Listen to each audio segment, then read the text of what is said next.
یہ بتائیں کہ کوئی پرابلم ہے یا کوئی مسئلہ ہے تاکہ میں اس مسئلے کا کوئی حل کروا سکوں۔ پیارے دوست، نہ کوئی پرابلم ہے نہ کوئی مسئلہ ہے۔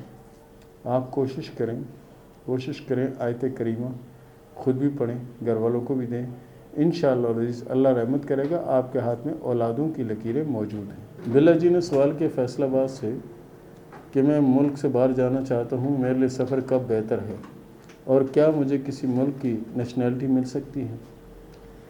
دیکھیں بلا جی، آپ کے ہاتھ میں جو قسمت کی لکیر ہے بہت اچھی ہے، سفر کی لکیریں بھی آپ کے ہاتھ میں موجود ہیں اور اچھی لکیریں ہیں، تو آپ کے لیے بہتر یہ ہے کہ اسی سال یا آنے والے سال میں آپ سفر کریں، انشاءاللہ سفر آپ کے لیے بڑا فائدہ مند اور بہت اچھا رہے گا۔ راجو نے سوال کیا اوکاڑا سے کہ یہ بتائیں کہ میں زندگی میں کتنا نام کماؤں گا۔ راجو صاحب، آپ کے ہاتھ میں قسمت کی لکیر اچھی ہے اور کامیابی کی لکیر موجود ہے۔ کتنا نام کمائیں گے، جتنی آپ محنت کریں گے اتنا ہی صلہ آپ کو ملے گا اور انشاءاللہ نام ضرور ہوگا ایک وقت میں۔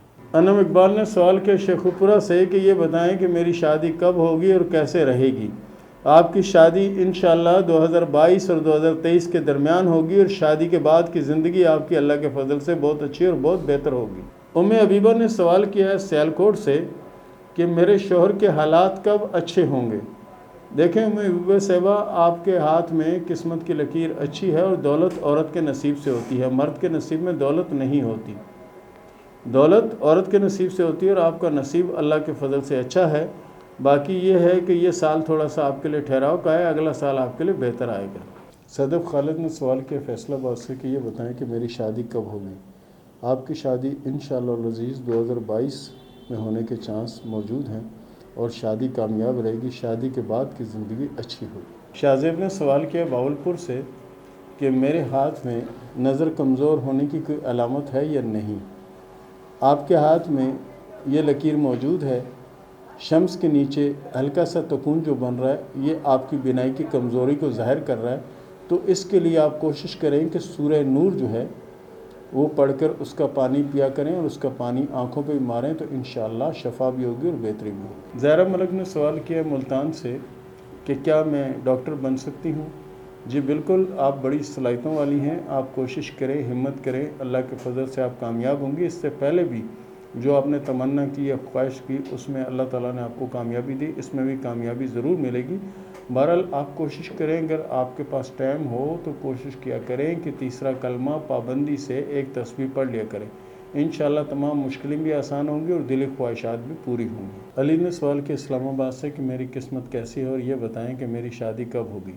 آپ کی شادی 2024-2025 کے درمیان ہوگی اور شادی اللہ کے فضل سے کامیاب رہے گی، شادی کے بعد کی زندگی اچھی ہوگی۔ کوشش کیا کریں، توبہ استغفار کی ایک تسبیح ضرور پڑھ لیا کریں۔ آمنہ 555 نے سوال کیا کراچی سے کہ میری شادی کب ہوگی اور کیسے رہے گی۔ آمنہ صاحبہ، آپ کے ہاتھ میں جو شادی کی لکیر ہے یقین کریں بہت زیادہ اچھی لکیر ہے اور آخر میں کامیابی کی لکیر پر کراس بنا رہی ہے اور اس سے مل رہی ہے۔ آپ کی جس سے شادی ہوگی اس کا مقدر بدل جائے گا اور اللہ کے فضل سے بہت اچھا وقت آئے گا۔ فرح نے سوال کیا لاہور سے کہ میری زندگی میں سکون کب آئے گا۔ فرح صاحبہ، آپ کے ہاتھ میں قسمت کی لکیر اچھی ہے اور زندگی کی لکیر بھی اچھی ہے اور آنے والا وقت بھی آپ کا اللہ کے فضل سے بہت اچھا ہوگا انشاءاللہ۔ انیتا نے سوال کیا جہلم سے کہ میں اٹلی جانا چاہتی ہوں لیکن کچھ مسائل ہیں، یہ بتائیں کہ مسائل میرے حل ہوں گے یا نہیں اور کیا میں سفر کر پاؤں گی اور سفر میرے لیے بہتر بھی ہوگا کہ نہیں۔ انشاءاللہ آپ کا سفر بھی ہوگا، بہتری بھی ہوگی اور جو معاملات جن مشکلات میں آپ گری ہوئی ہیں انشاءاللہ یہ مشکلیں اللہ کے فضل سے بہت جلد حل ہو جائیں گی۔ عامرہ نے سوال کیا حیدرآباد سے کہ مجھے سرکاری جاب ملے گی یا نہیں۔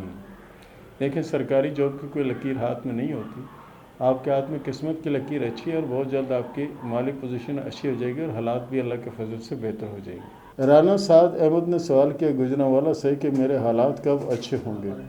پیارے دوست، اللہ کے فضل سے آپ کے حالات بہت جلد بہتر ہو جائیں گے اور آنے والے جو کچھ ماہ ہیں اس میں اللہ کے فضل سے آپ کو تبدیلی بھی نظر آئے گی۔ اور اس کے ساتھ ہی مجھے اجازت دیں، ملتے ہیں اگلے پروگرام میں، تب تک کے لیے اللہ حافظ۔